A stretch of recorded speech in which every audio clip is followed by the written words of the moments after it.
Bonsoir, je m'appelle, pour ceux et celles qui ne me connaissent pas, Marjorie Piéfer. Je suis naturopathe et créatrice depuis quelques années de Biocéanie. C'est une petite entreprise ayant pour vocation le mieux-être de tout un chacun et plus particulièrement celui apporté à une alimentation saine. Permettez-moi donc de vous remercier de votre présence qui nous fait chaud au cœur. La bonne santé vous intéresse. Être en bonne santé, c'est, pour vous, disposer de plus d'énergie, de plus de bien-être, de plus de rayonnement pour construire votre propre vie. Ce soir, nous essaierons de vous aider de notre mieux en vous exposant les derniers progrès en matière de nutrition et de micronutrition. Je laisse maintenant à Jean le soin de continuer.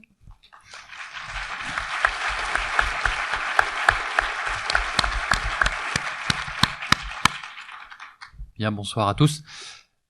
Merci de nous accueillir ici ce soir et d'être aussi nombreux. Donc, je vais déjà me présenter rapidement. Donc voilà. Alors, je suis micronutritionniste, puis j'ai un diplôme universitaire de micronutrition. Quand on parle de micronutrition, en réalité, on parle de nutrition, mais on a une paire de lunettes un petit peu différente de celle qu'on aurait pu avoir il y a une trentaine d'années. C'est-à-dire qu'on s'attache bien avant de faire des calculs de métabolisme de base, de calories, de choses comme ça, on s'attache à l'importance des micronutriments essentiels, c'est-à-dire tout ce que notre organisme n'est pas en mesure de synthétiser. Donc, ce qu'on appelait à une époque, ce qu'on appelle encore les vitamines, mais tous les micronutriments essentiels, les acides gras essentiels, il y a les oméga 3, il y a les oméga 6, on n'est pas en mesure de les synthétiser, donc il faut les apporter au quotidien. Il y a les minéraux, les oligo-éléments, il y a beaucoup de ces micronutriments-là, sans lesquels nos cellules ne fonctionnent pas. Donc, je reçois des personnes en consultation. Je travaille occasionnellement avec des acteurs de la restauration. C'est quelque chose de très très important. J'aurai beaucoup de plaisir à en parler un petit peu tout à l'heure. Et j'enseigne beaucoup, c'est l'une des grandes passions que j'ai, de transmettre un petit peu ces connaissances de la nutrition qui sont en plein renouvellement permanent, en pleine évolution. Il y a vraiment énormément de choses qui ont changé. Si aujourd'hui on est dans la civilisation de l'information de masse, on a accès à énormément de choses. Le grand problème qui se pose face aux connaissances qu'on recherche sur la nutrition, c'est que il y a une sorte de melting pot, de magma un peu chaotique, de tohu-bohu informationnel qui fait que c'est difficile de s'y retrouver. Alors on peut avoir quelques petites boussoles, je vais essayer de vous en donner quelques-unes, mais ce qu'il y a de certain, une chose sur laquelle il y a un consensus absolument généralisé de toute la communauté scientifique, là je vous parle donc de médecine basée sur l'évidence, de choses qui sont publiées, c'est que on peut totalement dire qu'une bonne alimentation peut améliorer la santé, peut avoir un effet protecteur contre de nombreuses pathologies, et une mauvaise alimentation peut être le direct déclencheur de nombreuses pathologies. On a commencé à se poser des questions, il y a des études d'épidémiologie qui ont essayé de comparer des modèles alimentaires qui ont permis d'avancer énormément sur la nutrition. Et aujourd'hui, le regard qu'on a sur la nutrition s'éclaircit un peu. Tous les sodas, avec ou sans édulcorants, sont mauvais pour la santé. Voilà, c'est parmi les grands responsables des obésités généralisées. On a quand même 4 fois plus d'obèses qu'il y a 30 ans. Le diabète, la courbe du diabète suit de manière strictement parallèle la courbe de l'obésité, donc les causes sont communes. Hein. C'est la consommation de sucre raffiné, de soda, de jus de fruits de l'industrie, le fait de raffiner toutes les farines, les sucres, etc. À force d'avoir une alimentation très très riche en produits industriels, à force de perdre petit à petit la capacité à utiliser des matières premières pour produire une alimentation riche en micronutriments, riche en vitamines, riche en minéraux, riche en oligo-éléments, eh bien, on se prive, on crée des carences, on crée des états qui sont pas réellement pathologiques. Il n'y a pas de pathologie déclarée. Si on fait des analyses de sang, on fait des recherches diagnostiques, il n'y a pas de pathologie déclaré, il n'y a pas de diagnostic possible. Par contre, on voit que ça va pas. Il y a des réponses qui sont proposées parfois. Alors, on a la réponse des édulcorants. Si on regarde la réponse des édulcorants, les populations qui souffrent de surpoids et d'obésité sont des grands consommateurs de produits light, de produits avec des édulcorants, et ça ne les fait pas maigrir pour autant. ça a plutôt tendance à provoquer l'exact contraire. Donc, est-ce qu'il faut absolument dissocier le sucre du goût sucré ? Probablement non. Par contre, une certitude, c'est qu'il y a certaines catégories de sucre qu'il faut essayer le plus possible d'éliminer de nos apports alimentaires du quotidien. C'est tous les glucides raffinés. Pourquoi ? Eh bien, parce que quand on raffine une matière première, que ce soit le sel, le sucre, les farines, quelles qu'elles soient, les céréales, quelles qu'elles soient, eh bien, on enlève les fibres, on enlève beaucoup de choses avec les fibres, on crée des choses qui dans la nature n'existent pas. Et ces aliments-là perturbent notre métabolisme. Créer des états chroniques d'hyperinsulinisme, d'hyperglycémie suivi d'hypoglycémie réactionnelle. De nouveau, la glycémie est montée trop vite, l'insuline a fait rentrer le sucre dans les cellules et si on a fini de stocker le sucre sous forme de glycogène, eh bien on va faire du gras. Donc à force de manger du sucre, on fait du gras et c'est important de bien souligner le fait que ce qui est responsable de l'obésité dans le monde industriel, qui est responsable des diabètes de type 2, etc., c'est les glucides raffinés, donc le pain blanc, les farines blanches, les sodas, le sucre blanc, etc. Pourquoi ? Bien parce que on les transforme en gras. Donc le fait de manger gras, même si ça représente beaucoup de calories, c'est pas ça qui est le premier déclencheur de l'obésité. Quand vous mangez du gras, il y a un moment où vous allez plus tellement pouvoir arriver à le digérer parce que c'est difficile à digérer le gras. Ça demande du travail au niveau du foie, ça demande un certain travail au niveau de l'estomac, au niveau du duodénum. C'est assez compliqué. Et puis c'est un générateur de satiété. Quand vous mangez quelque chose de très gras, vous aurez faim. Vous allez perdre la sensation de faim assez rapidement. Même chose pour les protéines, ça fait partie des aliments satiétogènes. Alors qu'est-ce qui aujourd'hui génère toutes ces pathologies ?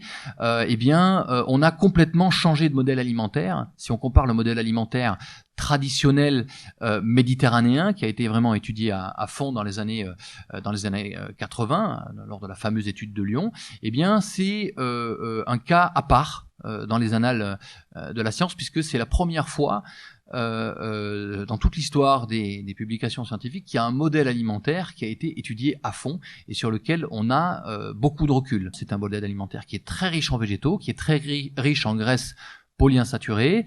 Il y a des sources d'oméga 3, il y a des sources d'oméga 9, il y a des sources de polyphénol, il y a beaucoup de vitamines. Et il y a du poisson assez souvent, mais pas que, donc il y a beaucoup d'oméga 3 aussi d'origine marine. Et puis surtout, ce qu'on note, c'est qu'il y a une très très grande quantité de végétaux. Quand on entend à la fin des publicités le fameux conseil pour votre santé, manger 5 fruits et légumes par jour, il faut le comprendre dans le bon sens. 5 fruits et légumes, pas 5 fruits ou légumes. Vous voyez ce que je veux dire ? Donc refaites le calcul, comptez les fruits et les légumes que vous avez consommés dans la journée, et vous allez rapidement voir que la plupart d'entre nous ici, je m'inclus dedans parce que c'est pas forcément simple quand on est en déplacement, mais la plupart d'entre nous ici sont en dessous. Donc, alors qu'est-ce que ça veut dire avoir un minimum de 5 fruits ou légumes et si possible un total de 10 ? Eh bien, ça veut dire apporter beaucoup de ces fameuses vitamines qu'on ne trouvera pas ailleurs. La vitamine C, la vitamine A, les vitamines du groupe B, le potassium, le magnésium, tous ces minéraux qui régulent le système nerveux, qui font baisser la tension artérielle, etc. On les trouve essentiellement dans les végétaux. Ça ne veut pas dire qu'il faut arrêter de manger des produits animaux. Il faut que les sources animales laissent plus de place au végétal. On a besoin de ces micronutriments qu'on ne trouvera pas dans le règne animal et vice versa. La vitamine B12 dans le règne végétal, elle n'existe pas. Donc si on mange pas du tout de source animale, que ce soit de l'œuf, un petit peu de fromage de qualité, ou un petit peu de poulet, ou un petit peu de poisson, etc., on risque d'être en carence de vitamine B12 et pas que. Donc il faut avoir un modèle alimentaire qui soit omnivore, mais qui ait un équilibre plus orienté vers une tendance végétarienne. C'est quelque chose de très très important. Ça permet d'apporter des fibres qui vont ralentir l'assimilation des sucres, donc on va baisser l'index glycémique global de l'alimentation, on va améliorer le métabolisme et bien sûr, très très important, ne surtout pas bannir les graisses de l'alimentation. C'est quelque chose de très très très important. Eh bien, c'est très important d'accorder toute sa place au plaisir dans l'alimentation, parce que c'est l'une des choses qui peut nous apporter, je dirais, des petits bonheurs du quotidien. Donc, on doit développer une véritable gastronomie de la santé, mais bien évidemment, la gastronomie santé, c'est pas des plats réchauffés au micro-ondes. C'est pas des plats décongelés, c'est pas des plats tout prêts que on va mettre au four, ressortir de la barquette et manger en 5 minutes. Non, ça nous demandera un petit effort. Il faut se rediriger vers un modèle alimentaire réellement traditionnel. Alors, je vous donne des exemples qui sont méditerranéens. J'ai bien conscience, j'ai du mal à avoir conscience que je suis dans l'hémisphère sud, mais ici, c'est vrai que on est allé faire un tour sur le marché hier matin. J'étais surpris parce que j'entendais beaucoup de gens me dire ici il y a rien, en produits locaux il y a rien du tout, tout vient de l'export. En fait, j'ai vu beaucoup de choses qui étaient produites localement. Le consommateur a un pouvoir très important. Il a le pouvoir de choisir. La difficulté, c'est qu'il sait pas comment choisir. Donc le rôle du nutritionniste, c'est d'essayer de lui donner des clés de lecture, d'essayer de comprendre comment choisir.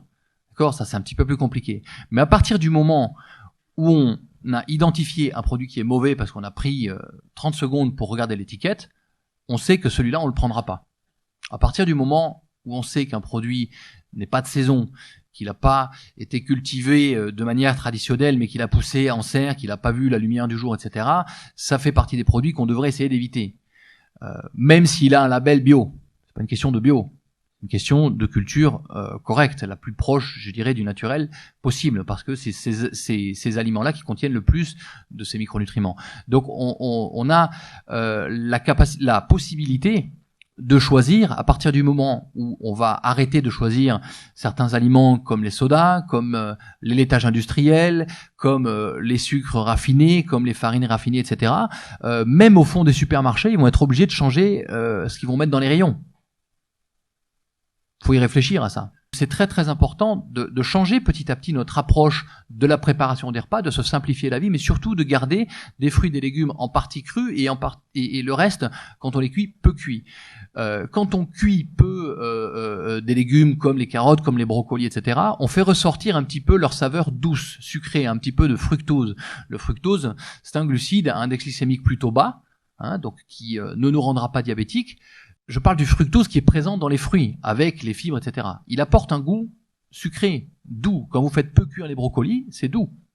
Quand vous faites peu cuire les carottes, c'est très doux. Donc, si vous dépassez un stade de cuisson, la douceur va disparaître, et progressivement, c'est plutôt l'amertume qui va ressortir. Donc, si on réduit les températures de cuisson, si on réduit les temps de cuisson, si on réadapte notre manière de cuisiner, on va changer nos apports en micronutriments, mais aussi, on va redécouvrir les saveurs.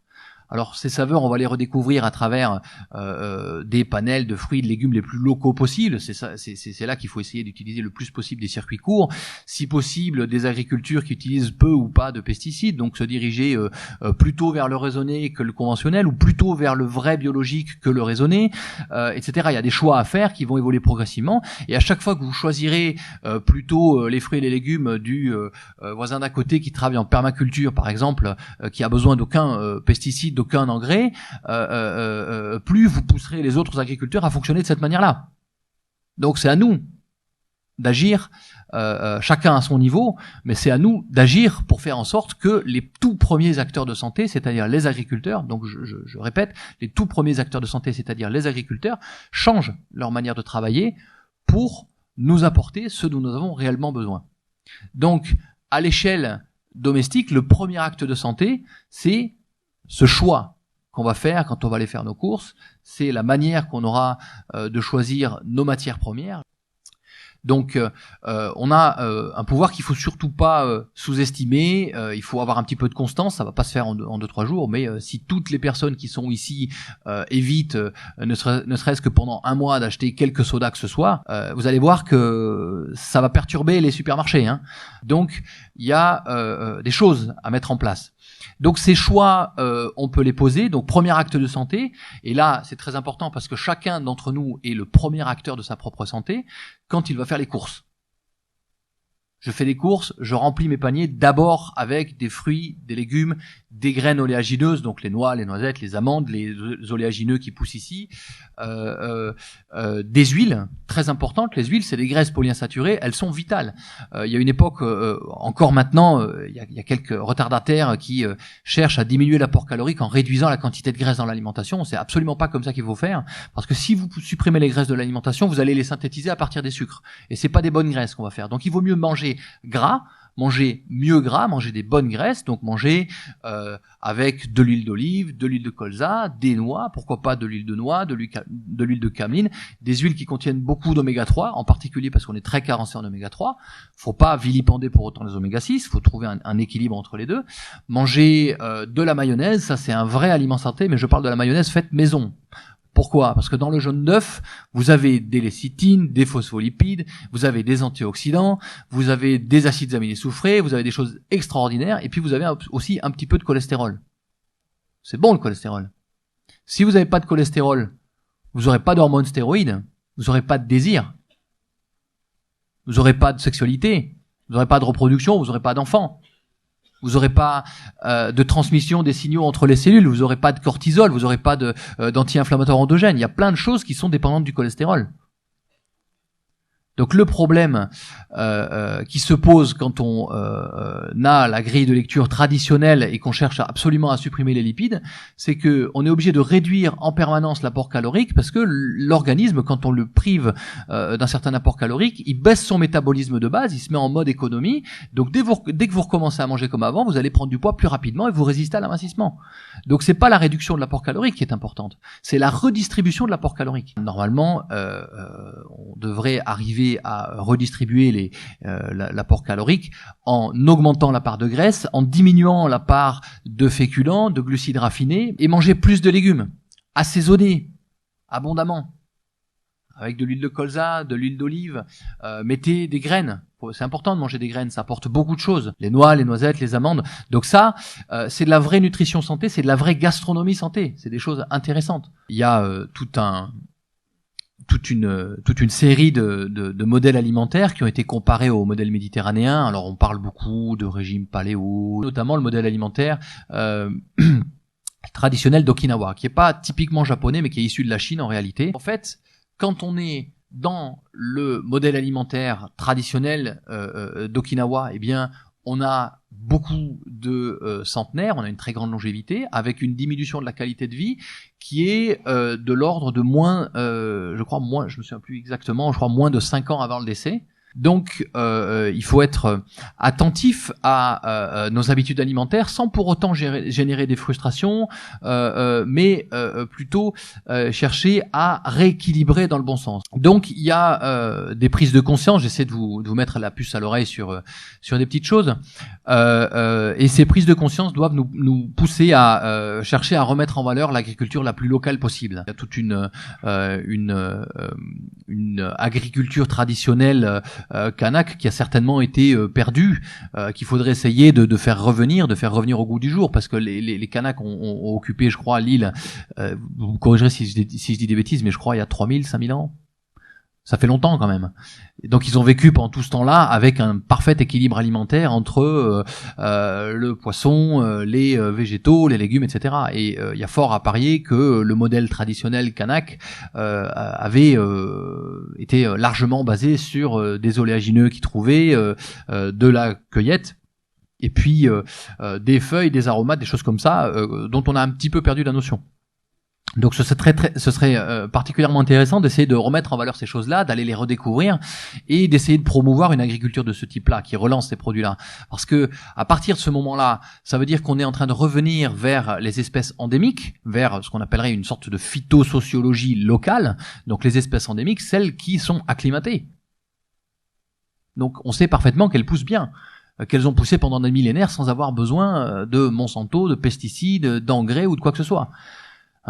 Donc c'est quelque chose qu'il faudrait essayer de redécouvrir, de remettre en valeur, de remettre au goût du jour, et peut-être que, je l'espère en tout cas, il y aura des chefs cuisiniers qui apprendront ces choses-là, qui vont pouvoir créer des restaurants avec ce type de gastronomie, ce serait vraiment super intéressant de redécouvrir ces choses-là. On pourrait peut-être aussi donc déclencher une dynamique qui pousserait à étudier un peu plus profondément toute la pharmacopée traditionnelle locale. Il y a énormément de choses à découvrir dans le règne végétal.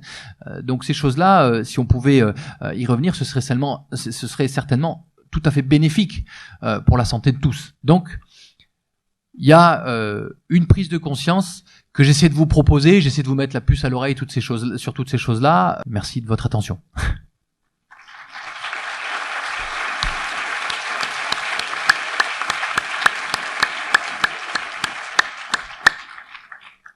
On m'a demandé si je bannissais complètement le micro-ondes. Ma réponse est oui, tout à fait. J'aime beaucoup cuisiner. Pour moi, je conçois pas de cuisiner au micro-ondes. Ça me fait pas gagner du temps, ça ne me ferait pas gagner du temps pour cuisiner au micro-ondes. Quand je fais à manger, là, je parle pas de faire un repas gastronomique quand je reçois du monde dans la maison. Là, je passe un petit peu plus de temps.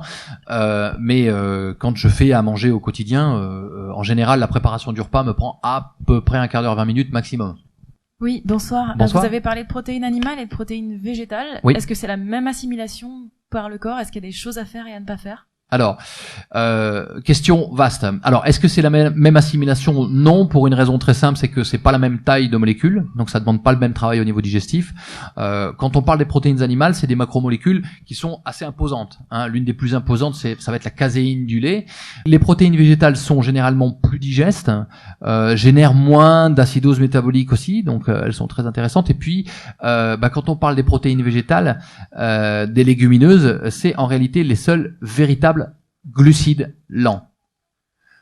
Alors, donc la question qu'on me pose, c'est à propos des produits laitiers. Effectivement, on entend énormément parler des produits laitiers. On entend régulièrement dire qu'il faut impérativement manger au moins 3 voire 5 produits laitiers par jour pour prévenir l'ostéoporose, etc. Alors, les études qui démontrent que les produits laitiers ont des effets positifs sur la densité minérale osseuse sont des études qui ne sont pas indépendantes. Aucune des études indépendantes ne confirme ces données. Des études indépendantes, d'accord? Donc je vous donne la réalité de ce qui est publié. Depuis quelques années, à chaque fois qu'on fait une étude scientifique, on est obligé de mentionner les conflits d'intérêts éventuels. Bonsoir. Pourriez-vous nous parler des associations alimentaires et de chrononutrition?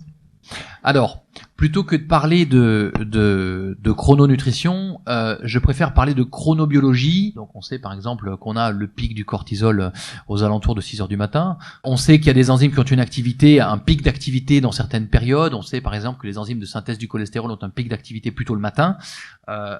Donc à partir de ce genre de connaissances, on sait que c'est intéressant de réorganiser un petit peu les apports alimentaires pour, coller un peu mieux aux besoins, au métabolisme. Si vous apportez du cholestérol aux premières heures de la journée, vous allez avoir un effet de rétrocontrôle négatif sur la synthèse endogène du cholestérol. Donc il faut que ce soit inséré dans un modèle alimentaire complet.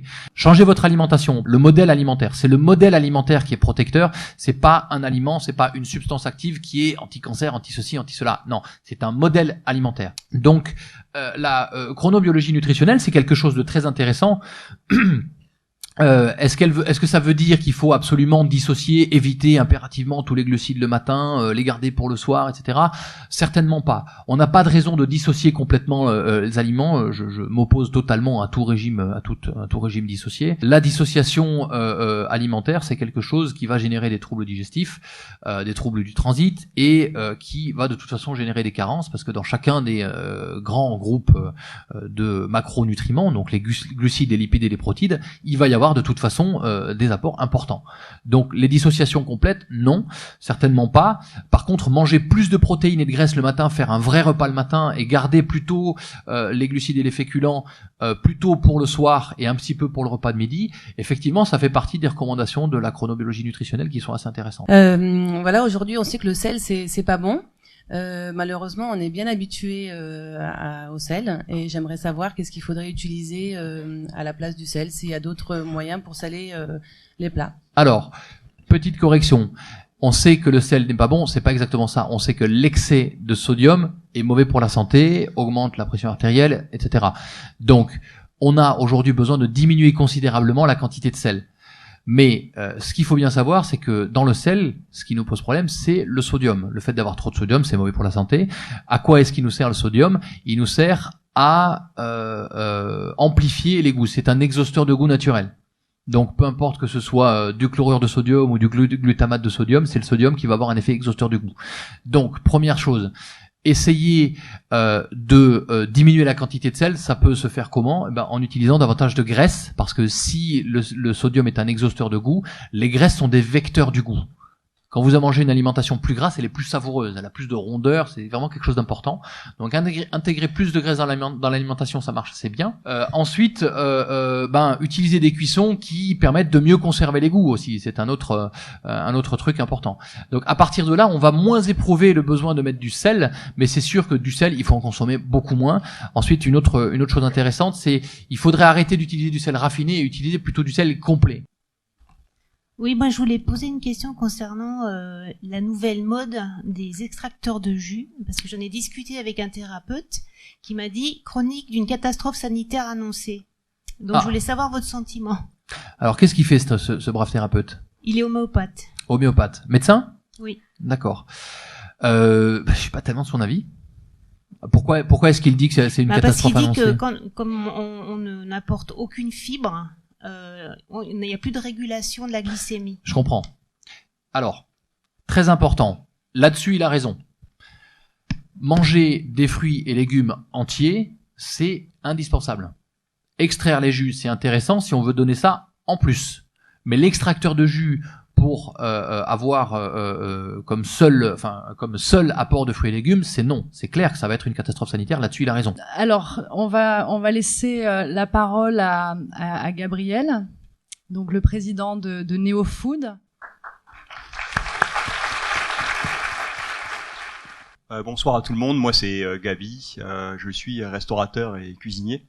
J'ai fondé une association qui s'appelle Neo Food. Et l'intégralité de ce qui a été en fait versé ce soir, vos cotisations entre guillemets, iront pour un dispositif qui s'appelle Cantine Responsable. C'est un dispositif qu'on a commencé il y a un peu plus d'1 an dans 2 cantines à la fois et à Lifou, et on va à travers un projet qui est financé par l'Europe aujourd'hui pouvoir l'étendre à d'autres cantines. Donc votre argent va aller directement, on va dire, pour améliorer la qualité de ce que mangent les enfants dans certaines cantines, et puis espérer que ça puisse être en quelque sorte viral sur les autres cantines. Donc voilà. Neo Food, c'est assez simple, c'est ce qui se passe dans l'assiette. Et nous, on veut participer à améliorer ce qui se passe dans une assiette, et la façon dont on mange, la façon dont on prépare, et au plus proche de cette assiette avec des producteurs, et notamment aussi des nutritionnistes, et toutes les parties prenantes d'un système alimentaire néo-calédonien. C'est ce que je remarque aujourd'hui en tant que cuisinier. Je pense qu'il faut aussi qu'on puisse se réinventer et qu'on se rapproche des nutritionnistes, en espérant que les nutritionnistes se rapprochent de nous aussi, qu'on puisse travailler ensemble sur des préparations, sur des recettes, et surtout avec des produits locaux, et peut-être permettre, on va dire, à la population calédonienne d'avoir des recettes, des applications en quelque sorte, des solutions qui soient simples, au juste prix, peut-être à un prix équitable, qui permettent de faire vivre des filières. Et surtout commencer par les enfants. Des fois pour les adultes c'est un peu plus compliqué en termes de comportement alimentaire. Mais bon, la grande réflexion aujourd'hui, en tout cas pour Neo Food, c'est quel modèle alimentaire doit-on développer, mais sur le long terme. Quel modèle sur le long terme ? Et ça peut se faire rapidement, mais en même temps ça se fera que avec la participation de tout le monde. Ça c'est clair et aujourd'hui assez évident. Et c'est vrai que quand j'étais petit, en fait, j'ai une mère polynésienne et un père français. Modèle alimentaire entre le camembert et le lait de coco, c'est toujours un peu particulier, mais bon. Et ma mère elle me chantait une chanson, je sais pas si vous la connaissez. J'ai faim, je veux manger de la banane. Oui. Et en fait, je me rends compte que elle avait peut-être raison.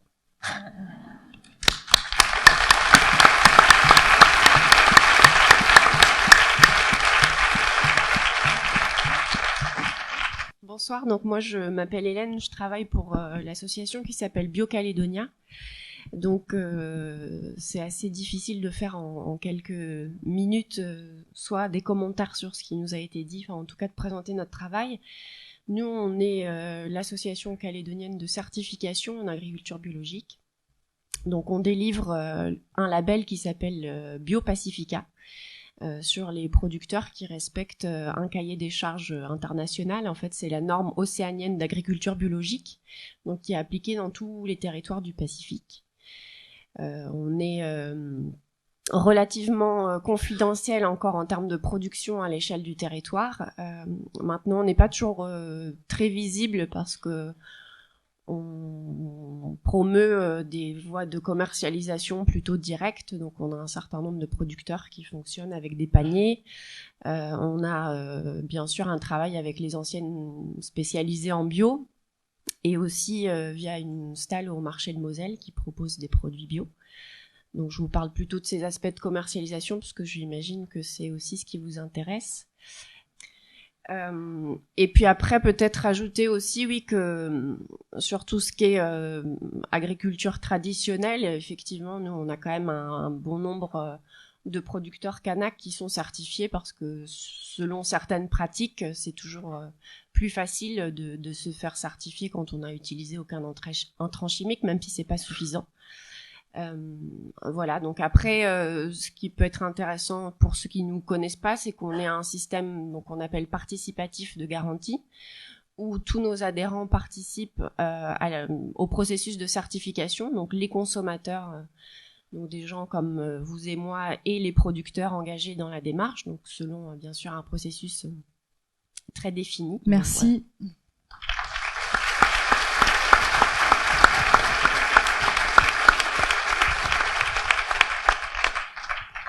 Bonsoir. Donc, je vais pas vous prendre trop de temps non plus. Donc, moi, je suis venue pour vous informer de l'existence aussi d'un autre réseau qui regroupe 50 exploitations agricoles, donc en Nouvelle-Calédonie, qui sont des exploitations fruitières, maraîchères, céréalières et également des pépinières horticoles. Ce réseau, il s'appelle Repère et son objectif, c'est d'aider les agriculteurs à améliorer la qualité environnementale de leurs pratiques. Nous, on n'est pas une organisation de certification, donc on ne certifie pas, mais on accompagne vers une autre certification qui s'appelle l'agriculture responsable.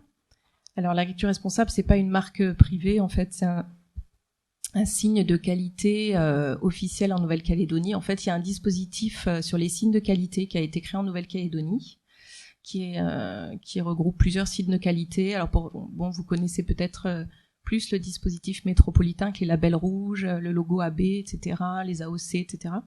Donc ici en Calédonie, maintenant, il existe un dispositif sur les signes de qualité avec des équivalents de ces signes de qualité métropolitains. L'agriculture responsable fait partie des signes de qualité environnementaux. Donc il y a un cahier des charges derrière avec une 50aine d'exigences qui va porter sur la gestion des déchets, sur la gestion de la ressource en eau, la préservation de l'environnement d'une manière générale. En matière de protection des cultures, ce cahier des charges, il porte en particulier sur l'observation, la connaissance de l'environnement des cultures, la connaissance des cultures et de leur environnement, la connaissance de la faune, de la flore et l'obligation de préserver tout ça. C'est un cahier des charges qui n'interdit pas les intrants de synthèse, par contre, mais qui vise à les réduire. Et donc l'objectif de ce réseau, en fait, c'est d'accompagner un maximum d'agriculteurs pour qu'ils changent leurs pratiques agricoles et qu'ils aillent vers des méthodes de production les plus respectueuses possibles. On travaille notamment avec la Biofabrique qui est située à Saint-Louis, en province sud, donc, et qui produit des insectes auxiliaires. Donc il y a des producteurs chez nous qui lâchent ces insectes sous leur serre ou en plein champ pour lutter contre les ravageurs des cultures, par exemple. C'est une des méthodes utilisées. Merci, voilà. Merci à vous. Ces informations.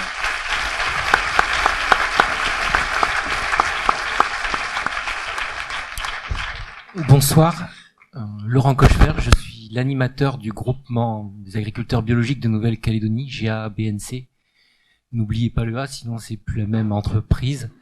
Donc nous regroupons 140 adhérents, dont des agriculteurs à titre principal, des agriculteurs pour qui ce n'est pas le métier premier, des jardiniers amateurs, et des sympathisants. Nous avons en notre sein des permaculteurs, des gens qui font à petite échelle de la biodynamie.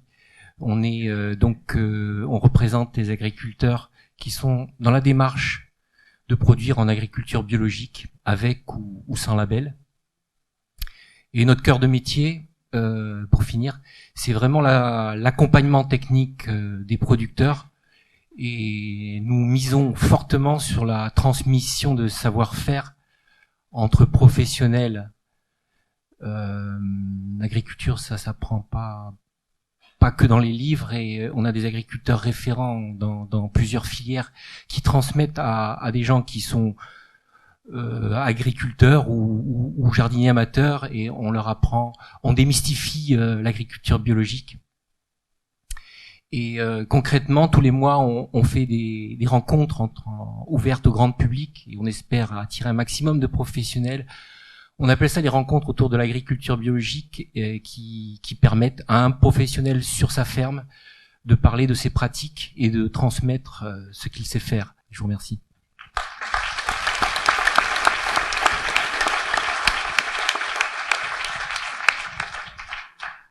Voilà, donc nous arrivons à la fin de cette soirée. J'espère qu'elle aura participé à répondre à certaines de vos questions, en tout cas. Et merci d'être venus si nombreux.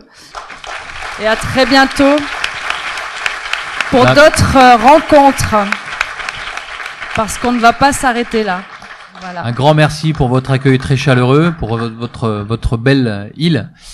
Et puis, vous avez eu quelques réponses avec tous ces acteurs-là, donc bonne continuation.